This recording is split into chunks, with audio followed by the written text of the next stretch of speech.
Good morning po everyone. Good morning. So, ayan.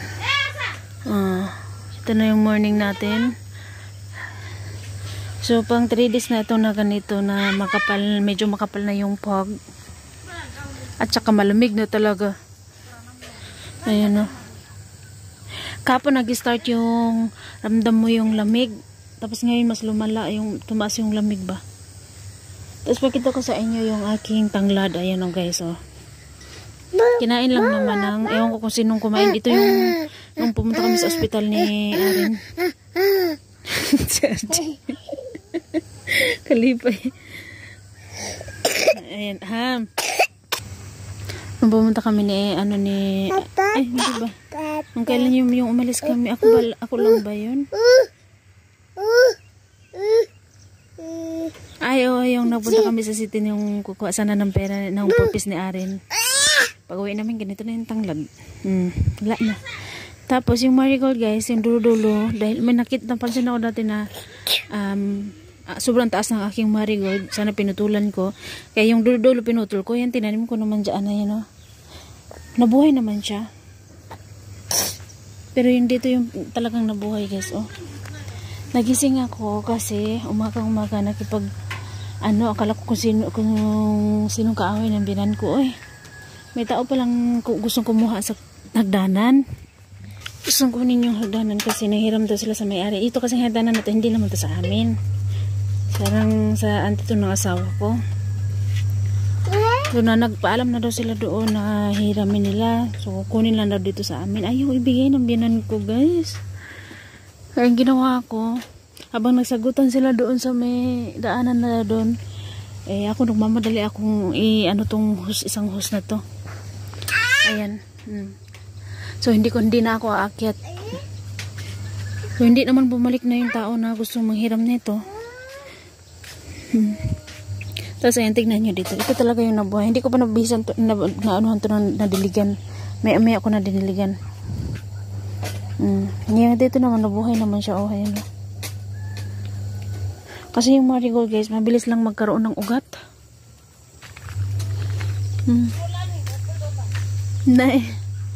Tapos dito kahapon naglinis ako. Yung biyanan ko hanggang dito lang siya. Ayan, ngayon ako naman doon. Mamaya ako na yung tapusin doon. Siguro basta gagawin lang natin to guys. Ayoko na lang maghantay kasi sayang yung araw. Kumbaga kasi nga kahapon nakagawa nga ako dito hanggang dito so makakaya siguro natin yan guys. Unti-untiin na lamang natin. Ito nagbabalak akong tanggalin ko na lamang to kasi patay naman niya yung dahon niya pero maganda pa rin naman siya yung ito maganda pa naman siya yung dito ba tignan nyo nagdidilaw na yung puno niya pero marami pa naman siyang bulaklak so hayaan ko na lamang. Ayan dito pero yung yung dito hanggang dulo doon talagang nilinisan ko na, tinanggal ko na yung mga dahong laya ba na nalaglag ba yung galing sa taas ba. Tapos dahil ito parang dito yung aking marigold dito parang tutumba siya kaya ginawa ko, nilagyan ko siya ng kahoy. Ayan. Tapos tinali ko. Halos lahat tinali ko na para maging straight talaga siya. Ay magagamba gagamba ba yan? Naalala ko yan pag sa Pilipinas para magpaaway o sana damang tawag sa Bisaya. Ayan din. So talagang naging straight na talaga siya. Ang ganda na. Mas gumanda siya. Ito, hindi naman siguro to siya masyadong tataas. Hanggang dito lang talaga siya yung taas niya. Pero yung ganito talaga yung tataas niya guys. Dito kinunan ko naman na siya. Ayun kaya tinanim ko ulit siya. Kaya hindi na masyadong mataas. Yung dito rin kinuhanan ko din. Kinuhanan ko tapos yung dito tingnan nyo may tubo na rin Ayan. Palabas na yung mga halaman niya. Ay yung mga bulaklak niya. Ang dami. Naglalaba kasi ako kaya maingay yung washing. Tapos na. Kasi dito ayan tingnan nyo. Tinali ko na talaga siya lahat. Ayan. Ayan. Yung may nilagyan ko na isang kahoy. Ayan. Diba? Dito rin nalinisan ko na rin hanggang dito. Tapos dito kinuha ko na yung mga buto ng okra. Ayan.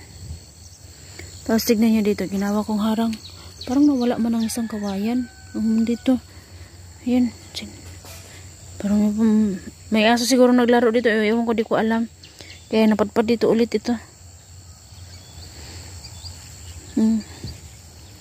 Yan na yun. 3 lang pala yung nabuhay. 3 lang ba? Oo, 3 lang yung nabuhay na gumamela sa akin. Ayan. Yung isa kong American lemon na nagtumubo talaga siya guys. Pero yung isa yung pinutol ko ng may ugat na dulo ng American lemon sa kabila. Doon ko siya tinanim. Nawala naman na siya eh. Kasi yung mga kamuting kahoy na, ay kamuting kahoy, kamote natin, ayan. Yung orange. Gumanda na yung dahon ulit ng orange. Oh, wow. Ayaw kong humawak kasi naktan. Buti lang hindi ko nawakan. No? Ano ako, may dalaw ako guys. Kagabi lang nagsimula. Ito maganda yung halaman niya. Ay, yung bulaklak niya. Ayan. Ito yung hindi. Ay, yung ito same lang din pala. Pero okay lang. Na si RG ning gawas naman. Pinamatay na ganun yung isa. Oh. Kailangan na naman siyang diligan. Nagbabalak tuloy ako na ito. Ilipat ko na lamang sa lupa. Kasi ito lang siya yung parang namamatay. Hindi siya kaya na sa ano siya. Parang itanim siya dito ba. Sa mga ganito. Ayan. Talagang lupa. Diretso lupa talaga siya itanim. Para lumago talaga siya ba. Like ganito oh.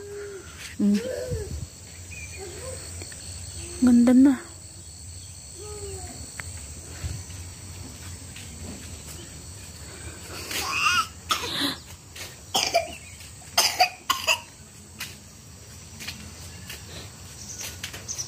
Tignan niyo yung RG ko. Hilig-hilig niyang lumabas. Hindi ko pa na, kailangan ko mahanapin yung mga jacket niya, mga bata. Si RG naman, wala pa siyang jacket. Yung ano ba yun, ipapagamit ko yun sa kanya yung jacket ni Ari na lamang. First time to ni RG sa taglamig. RG! Kinubo naman na talaga siya. Pero okay lang, may gamot naman. Paka! Ow! Come here, mommy. Come. Come, mommy. Come, mommy. Come.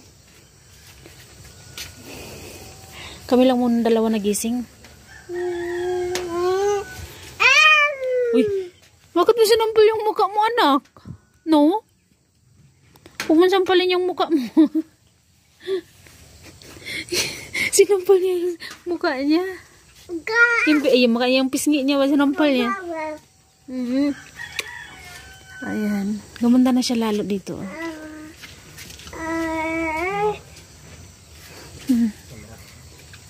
Diba?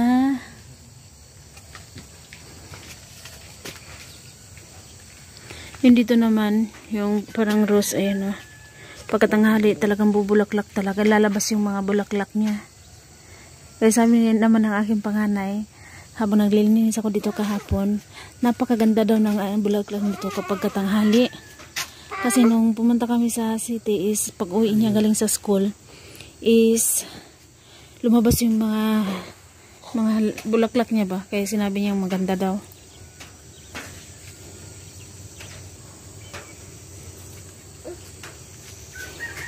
Nag-iisa kong puti na bulaklak.